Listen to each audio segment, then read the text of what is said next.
What's going on, Badger fans? It's Wednesday. That means it's Coach's Corner. We're talking about the portal, potential Badgers target. That's really interesting. We're going to talk about him on today's Locked On Badgers, plus more. Let's go. You are Locked On Badgers, your daily podcast on the Wisconsin Badgers. Part of the Locked On Podcast Network, your team every day. What is going on, Badger fans? Welcome to Locked On Badgers. Thank you for making this your first listen every single day.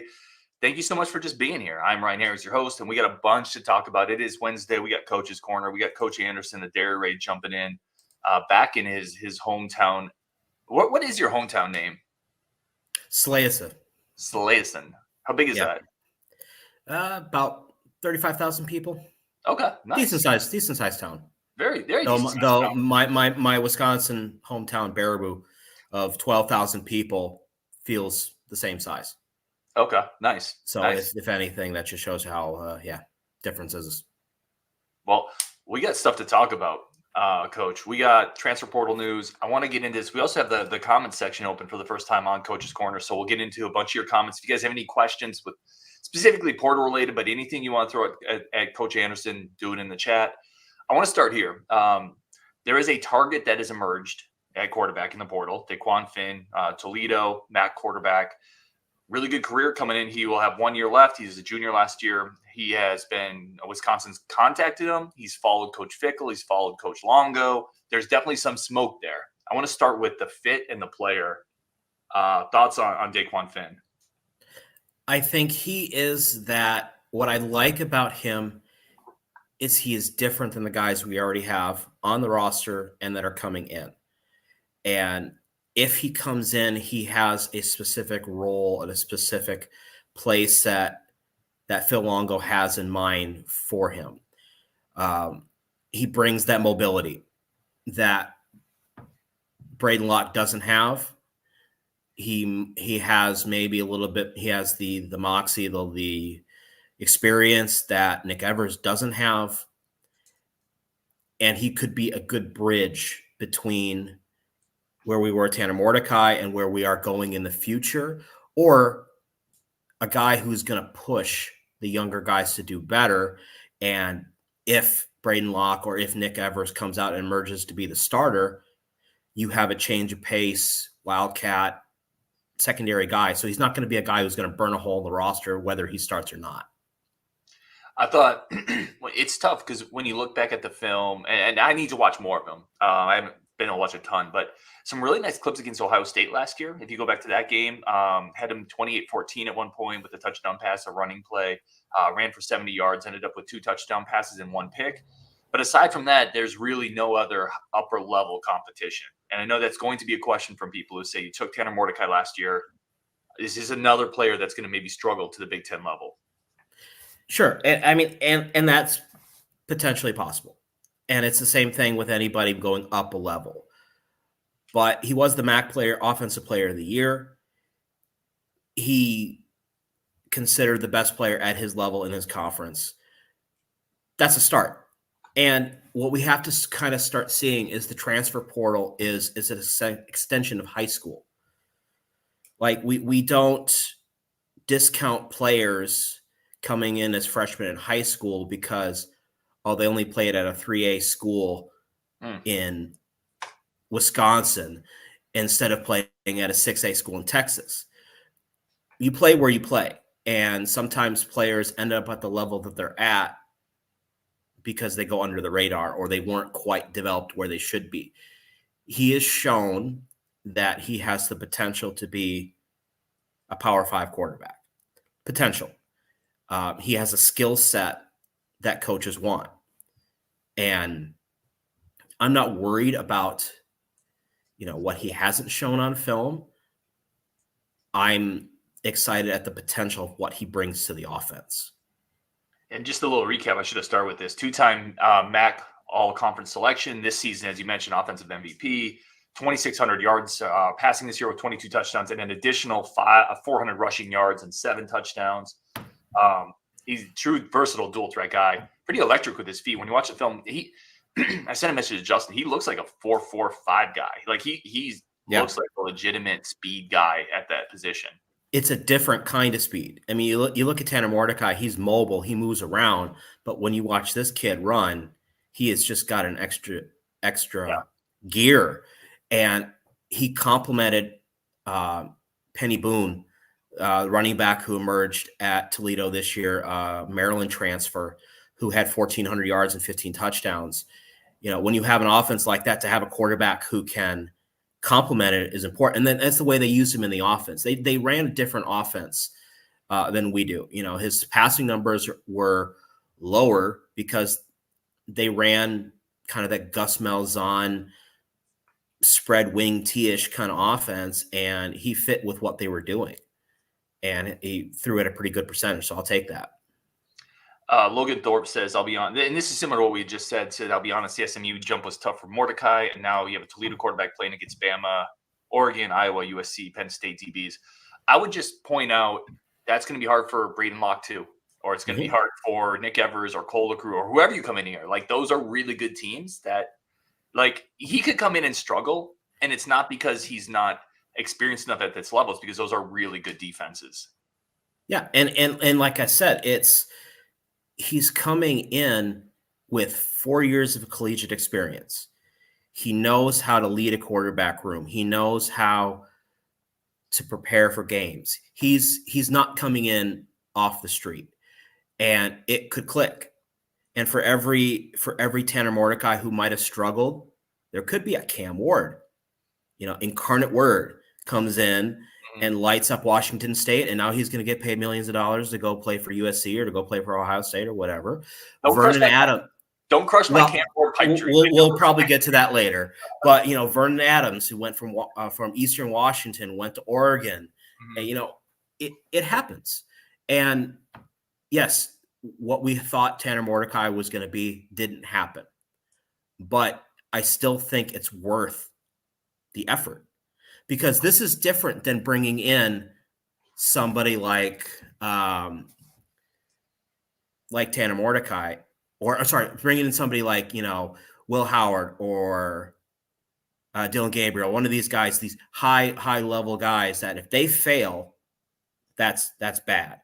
Bring in a lower level guy, if he doesn't, you're bringing him in to over succeed. And I think he's a good fit for what we want. I think he's a good bridge to the next step, because we don't have an upperclassman quarterback on the roster. Yeah. That is a failure of the previous staff, where there is no junior quarterback in this class. They didn't recruit guys. They recruited 2 freshmen that came in last year, but there's not that middle guy. So we need an upperclassman in this class. And why not get a 2-year starter, 3-year starter at any level? I don't care what level. He's played football. He's played football at a good level. And, MAC teams surprise you all the time. And like I said, he's played some of his best games against Ohio State, against Notre Dame. And so the potential is there. And that's all we need, is the potential. Well, you and I have agreed on that for really the entire time. We need a veteran presence in the quarterback room. You need more talent. I want to take a quick break here because I need to talk about our good friends of the show. And then I want to come back to ask you about Cole LaCrue. John Berger wants to get your thoughts on him. But I also want to just continue talking about this quarterback room and how you maybe don't need, maybe the home run's not there. It doesn't mean you can't hit a double. And I want to talk about that a little bit out of this break. But first, I'll take a quick break for our friends of the show, good friends over the show, over at Jace Medical. Listen, I know we talk a lot about sports. We talk a lot about the portal on this show. We talk a lot about the enjoyable aspects of being a fan, but let's talk about something kind of serious. Let's talk about something real life. According to the FDA, pharmacies have been running low on certain antibiotics, things like amoxicillin. And this is right in the middle of the worst flu season in a decade. This is a tough time. And if you're a parent, that's scary. I can't imagine a more helpless feeling than like my kid, Link, or Hamilton, if they got sick and I couldn't get them the medicine they need because of a supply chain issue. That's why I have Jace Medical. They sent me a life-saving 5 antibiotic pack that has all sorts of different antibiotics in it that treat illnesses, UTIs, respiratory infections, skin infections, and others. This stuff could happen to any one of us. Visit jacemedical.com. Complete your physician encounter. It will be reviewed by a board-certified physician, and your medications will be dispensed by a licensed pharmacy at the fraction of the regular cost. It's never been more important to be prepared than it is today. Go to jacemedical.com, use code Locked On, get $20 off your order. Empower yourself to take care of your family. That's what Jace Medical is there for. All right, let's keep this conversation going with Coach Anderson. I think we need to keep talking about quarterbacks for a little bit, because that is you got to get quarterback play. You got to get better there. And one of the things I talked about, and I'm going to get John's comment back on here, but one of the things I talked about, Coach, is everybody wants to hit the home run. You got to bring in Cam Ward, and I love Cam Ward. I did a whole little segment on it. If you could get him, I would push all the chips in. I don't think it's likely. But that doesn't mean if you don't get that star, you still can add talent to the room. Maybe you add a double. Maybe you just hit on a guy that's a solid bridge quarterback. That's okay. That's better than what you have. And in worst case, you just added another arm into the room, and maybe Locke makes the jump everybody hopes he does anyway, and then he starts. It's adding more talent is never a bad thing. No, and in a program where we have been, I don't know how the best way to put it. We've had to deal with a lot of bad quarterback play over the last 30 years. You can count the good quarterbacks at Wisconsin on one hand in the last 30 years. And so we've been conditioned to accept bad quarterback play. Now we all of a sudden expect every quarterback that we have on the roster to be a first-round NFL draft pick. But we need guys who can fill roles. And like I said, I don't necessarily want one of these big-name quarterbacks who's coming from a high-level program. I mean, of course you do. But you want a guy coming in who can push the younger guys you have on your roster to either push them to get better or to push them towards the door so they can clear room for somebody else. And we need an upperclassman, and we need a guy who brings a different skill set. And we've proven over the years that if we can get a B- quarterback at Wisconsin, we can do well. So we don't need an A+ quarterback. We need a quarterback who can do his job. And I think based on what I've seen on film from this kid, I think he would be fine. I think they could find a role for him that he would succeed in this offense. He brings a different dynamic than any other quarterback we have on the roster does. And if he doesn't emerge to be a star, he still brings that dynamic that we don't have on the roster, and you can use that. He's not going to have he has the physical tools and he has the experience. That's two things you can't discount when they're put together. A guy like Nick Evers has all the physical tools, but every time that Phil Longo was brought up to Phil Longo would say knowledge equals reps. And that's all you need to know about Nick Evers in 2023. I guarantee that kid's going to be working hard in 2024. And if you bring in another mobile, high skill level guy to either emulate him or to push him. Mm-hmm. And that's what we need. This is from John Berger. Tanner Mordecai sucked. Cole LaCrue will take us to the promised land. What does Coach think about Cole LaCrue? A guy I've had on the show several times. What are your thoughts on Cole LaCrue? Well, I think if I don't say to JB here that Cole LaCrue is anything short of John Elway, he's going to be disappointed. So yes, Cole LaCrue is the second coming of John Elway, and he's going to come in, become the starter this year, be a 4-year starter, and win at least 2 or 3 national championships. Okay. So now that John has left the room because he's listened to me, I think Cole LaCrue is a decent quarterback. I think he's got a good skill set. He's got a nice mix of what Phil Longo likes to do, both running game and passing game. He's gonna get really mad at me on Discord when I say this. He's a lot like Tanner Mordecai in terms of his skill set, and that shows me that he'll fit in better. He's had a year to sit and think and learn and run the scout team. He's going to be in good position going forward. He is going to be the redshirt freshman next year, so he's going to be probably farther down the depth chart. But as we saw this year with Braden Locke, Phil Longo is not against playing younger players. So he's going to have every opportunity to come out there and prove that he's the guy. And if he does, he will. John says you're on the train. Go, Coach. Exactly.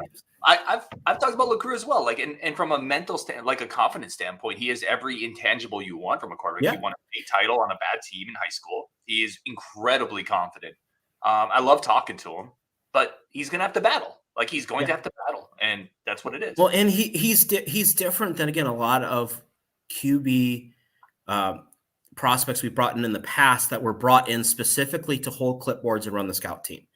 There were so many guys like that in the past.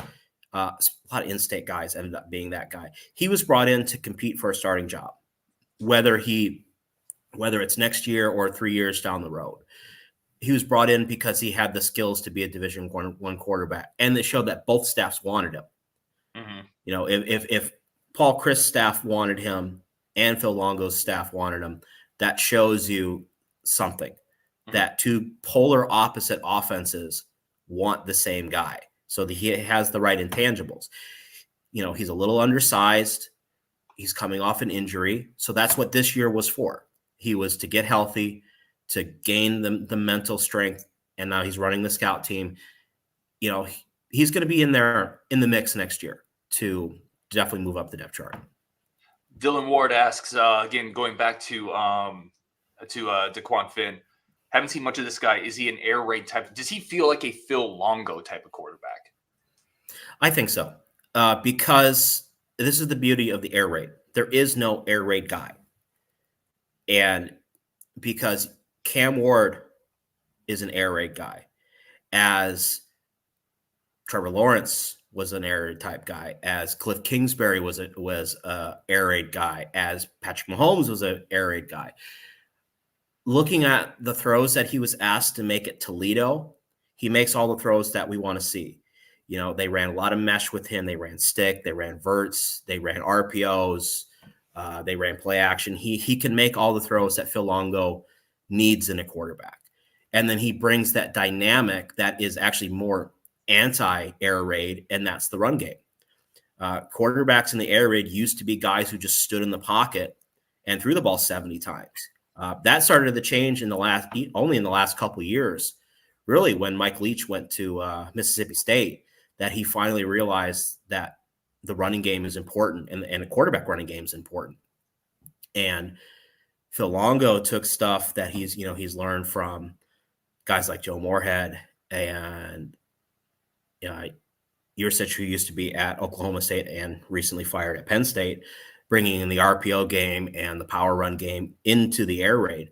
So I think he definitely could fit, for sure.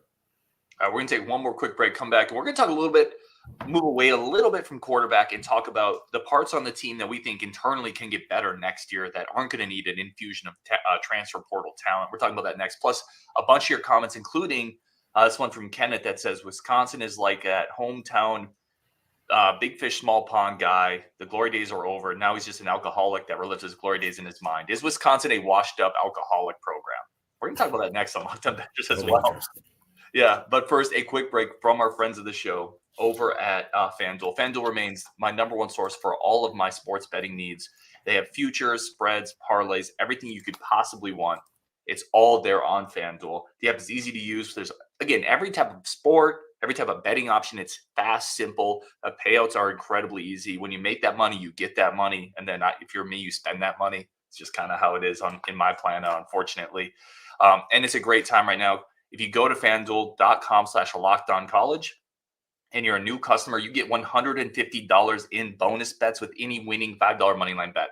That's $150 bonus bets with any winning moneyline $5 bet. That's just if your team wins. Go to FanDuel.com/LockedOn. Continue the NFL season. FanDuel is the official sports betting partner of the NFL. All right, Ryan, I want to get back. I want to just touch on this one quickly because there is a feeling that Wisconsin isn't cut out for, and I've seen this from a couple different people, the NIL landscape, this kind of modern version of college football. This is from Kenneth. He says, look, Wisconsin is the equivalent of a guy who's living in his hometown, was a big football star back in the day, but is washed up and alcoholic, relives the glory days in his high school mind. And he goes on to say this is going to become the Don Morton era of Wisconsin football. Well, to guys like Kenneth, which by the way, there's nothing I could say. Yeah. There's nothing I could say that could satisfy him. I was just going to say that's not an unfair viewpoint. Like I'm here for all. No. People. Sorry, I didn't. No. Say that, but no. It's stuff that we've seen. Like we heard Don Morton get mentioned again after the first time the Badgers punted in the Buffalo game. So that is what it is. I think the problem with that, I think the thing what you're saying that, we're not cut out for the NIL landscape, I would disagree. I think Wisconsin is prepared for it because they're willing to learn and they're willing to get better in the NIL landscape. Another thing we need to remember, Wisconsin is a very profitable athletic department. This program knows how to make money, and they know how to work alumni and sponsors and everything like that. And I know you've talked to people within the NIL department. It's going to be fine. Mm-hmm. And they have some great things that they can work with, like Madison and like the education, and then all the things that come along with the whole NIL landscape. Now, we might not be going after the big 5-star guys who are looking for $1 million contracts. We never were. We never were back when it was bagmen handing kids McDonald's bags full of $100 bills and, Birmingham Jeep dealers letting kids test drive cars all year. Wait, you're telling me that happened? Well, I heard a couple things. Yeah. But let's say the landscape has changed, but it's changed for everybody. And the rich are going to get richer, and that's how it always is. But everyone has moved up, and we were able to survive before. We are able to survive again. The only way we wouldn't survive if we wouldn't embrace NIL. And I think they've shown that they are. They're making improvements to facilities, which is something that Barry Alvarez never wanted to do. And I'm sorry, people are going to get mad at me when I say this. If Barry Alvarez had his way, the weight room would still be a basement buried in Camp Randall. It took the coaching changes and guys coming in saying, no, we need to improve our facilities. We need to improve student programs for the players. And then we got on board with it. And Chris McIntosh is on board, and we're building the program infrastructure wise with the NIL or the NIL department. So this notion that we're going to be left behind, I don't think so. The only way we will be left behind is if we choose to be left behind. And all indications so far is that we're not going to. We might be behind everybody else, but we've been behind everybody else in the past, and we've competed. And I think we can still compete. I've always said, too, in the landscape of college football, and I agree with you here on this point, Wisconsin is much more of a have than a have not. People freak because we're not Ohio State, and we're not USC, and we're not Oregon. We'll never be those. It just is what it is. No. But we are far ahead of the majority of Power 5 programs, and that is the facts. That is the truth. And having spoken to people in the NIL department, by the way, I think this summer I'm hopefully have someone come on that talks about some of the development of the facilities, which is going to be a really interesting show. Like, things are happening in a positive direction. It's just, I think people get worried because you see Florida State just lost the defensive end. His name is in my mind because he wants $1 million. And that guy's probably going to go to Bama or Ohio State or Michigan. That's not a Wisconsin thing, but Wisconsin is, again, much more of a have than a have not here.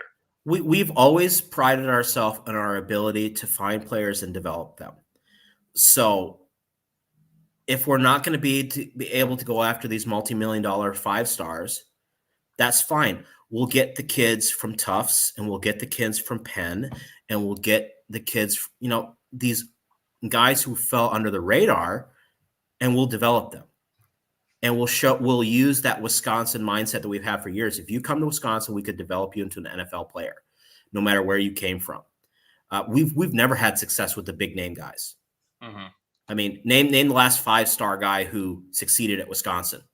Well, I mean, that is a bit of a tough question because we. But you know what I mean. But you know what I mean. It's like the high level guys we bring in, they don't succeed. Oh, we get it's a hard that's true. That's true. But the mid level guys are the guys who always succeed. Right.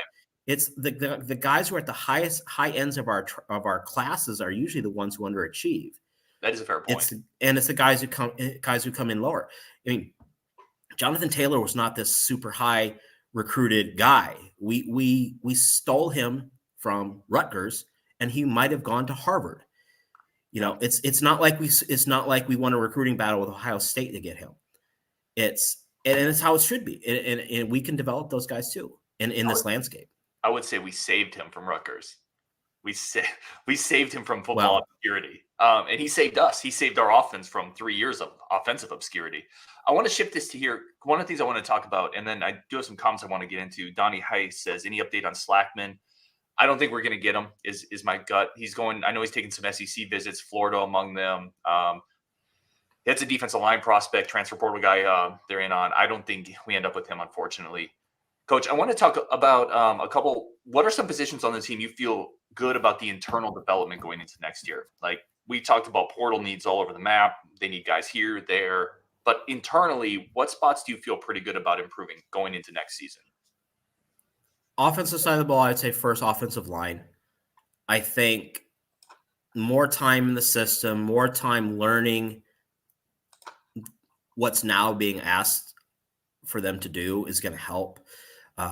Another year of strength and conditioning is only going to improve. Yeah, and yes, we're losing 2 starters right now,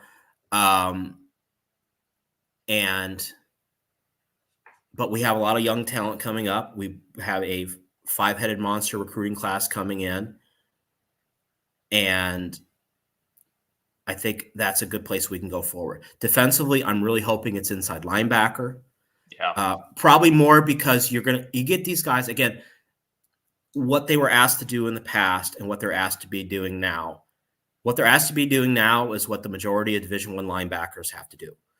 What they were asked to do in the past was a dumbed down version of it. And so now they need to learn how to fit in a 2-gap scheme where they need to read linemen and flow to the football. That hopefully year that's going to help. Again, strength, speed, and conditioning is going to help because I think speed at our inside linebacker core last year was a problem. But then we also get guys coming in like Christian Allegro, who are going to come in, and I think he could be a starter next year. If not as an edge guy, I think he's a very good Sam inside linebacker type who can run sideline to sideline, which we don't have. So that can only go up. And I guess finally, I'd say secondary, specifically corner, because now we're going to start getting into the guys that were brought in specifically to run this program. And I think that's a very good indicator to show there. By the end of the season, our best corner all year was Rico. And by the end of the season, Nazir Forkreen really established himself as a solid player, Division II transfer guy, Division II. And Big Ten receivers didn't bother him. He made his mistakes, but he got better. He got better the whole season. And then we got the young guys who hadn't even got a chance to play yet, who we're all excited about, the Amari Snowdens and the Braden Moores getting in the mix. So secondary is going to become at some point one of the strengths of this program, just like it was at Cincinnati. Yeah, I want to ping off that one. I think for me, that's the first one I go to. I think the secondary, probably specifically cornerbacks. I love this group coming in this year, and I know people will balk at freshmen. You can play as a freshman cornerback. You can find a way onto the field. Emilio Agard, Xavier Lucas, Jay Harper. Like, this is the best group of physically talented cornerbacks this staff has brought in a long time. This program, I should say. So I think cornerback, and then you mentioned Amari Snowden. You have Jace Arnold, who was a freshman last year, who's a 4.39 guy. DeCluna, young kid. There is a lot of talent in that secondary group that I'm interested in. Braden Moore, Austin Brown. I think that whole group could get better. And then to me, it's inside linebacker because it's Allegro, who I think starts next year. And I like Tyler Jancy. I like Aiden Vaughn when he came in. I think there's some young talent there that's interesting. So both of those. You mentioned running back. I'm going to mispronounce this name. Andinas? How would you pronounce that? Pass. Okay. I'm not going to say it wrong. I apologize if I mispronounce it, but he asked the question, do you think we need a transfer running back? He mentions Rocket Sanders would be a great addition. I don't think we do, but I've always said this, Coach. If there's a guy there that makes your team better and you can get him, get him. But I think we're fine there at that position. I think it's really going to depend on it. One, if there's any transfer movement. I don't see any. And then also if Ches comes back. If Ches comes back, it's a loaded running back room. And there wouldn't be any space for it. If Ches moves on, it might be nice to have like a change of pace third down type back who could also be a benefit in pass protection. Nate White certainly can give you the change of pace back stuff, maybe not so much the pass protection because, again, he's pretty small. And then you got the three-headed monster of the freshmen coming in. Those kids are going to play. I don't know how early and how often, but they're going to play soon. So I don't think there's enough carries to go around, or there's enough carries to go around if you bring in an extra guy if the room's already loaded. Now, if, for example, one of the running backs we had this year transfers and Ches decides not to come back, and now your lead running back is either a redshirt freshman or a true freshman, okay, then maybe we look in to bring in another back. But I think bringing in another running back right now would send the wrong message to the room. It's not like the receiver room where we still need a talent upgrade and we're losing bodies. So that's different. They need depth and they need talent. Running back maybe needs an upgrade, but to get that upgrade, you need to lose somebody. Yeah, I agree with you there. Steve Mitchell says freshmen coming in on the secondary are good enough. The secondary will not be a weak link. And Tip again, I apologize if I'm mispronouncing that name. Let me know in the comments if I'm completely jacking it up, buddy. He says Wisconsin is expected to host Dequan Finn per 247. That is awesome news. I think you and I both like his film. All right, I'm going to bring out a couple of these comments here quickly, Coach, as we wrap up. Jesse Wilder says, are you excited, Dylan Johnson, the 2024 interior defensive lineman? How excited are you for him in this class? Big body, can really hold space inside, can move, wrestler type. That's what you want as an interior two-gap lineman. He can move, he can react, and that's going to only help the linebackers behind him. He's not just a space holder. We had a lot of nose tackles, and I think he's a real three-tech type explosive guy who can move internally, who's really going to be a benefit to the linebackers. Yeah, I think that's well said. He feels like an incredibly safe prospect to me. Like maybe not the highest ceiling, and maybe he does hit a high ceiling, but he's going to play. I think he carries the weight exceptionally well. Yeah, him and Jamal Howard together. Oh, there we go. That's Jamal Howard. Those two next to each other could be a fantastic partnership, because where Dylan Johnson is the mover and not only is a space holder, but he can move. Jamal Howard is a load, and he is going to anchor the interior on the backside to allow the linebackers to flow over the top. So that is and that's a way where you have the interior defensive linemen are not just the same type. They're not just the same person. So you get two different body types filling two different roles who, playing off each other, are going to really help the defense as a whole. And that comes from Ben Alden. He says, could Jamal Howard make an impact? I'll say this. If he doesn't next year, I think you start to get worried about him a little bit, because it is not a deep group of defensive linemen. No, I think he will. I think he came in late in the process. The coaching staff needs to get to know him a little bit better. I see him dressing at Kurt Neal as another guy as well. I think he's definitely going to get in the mix. I think why he didn't get in the mix this year is he was log jammed behind a couple upperclassmen. That they gave the respect to let those upperclassmen get their reps, and their experience put them over the top, where maybe Jamal Howard is maybe more just straight talent. Give him a year to learn, and I think he's going to be in the mix. He dealt with injuries a little bit as well. It's tough with as a freshman, and then you get banged up. You get kind of behind the eight ball. Let's finish on this comment here, because these two are so intrinsically linked. When you talk about pressure on a quarterback, pass coverage, Stephen Keel says, no matter how good your cornerback room is, if you can't pressure the quarterback, and it goes back to what I've said from the jump. And I want to kick this over to you, Coach. I've said the biggest need in this portal cycle is you got to find somebody who can disrupt the pocket, somebody who can hit the quarterback. I know that's difficult to do. I know every team in America is looking for that, but is that your biggest need in this portal cycle? We got to get somebody in that front seven.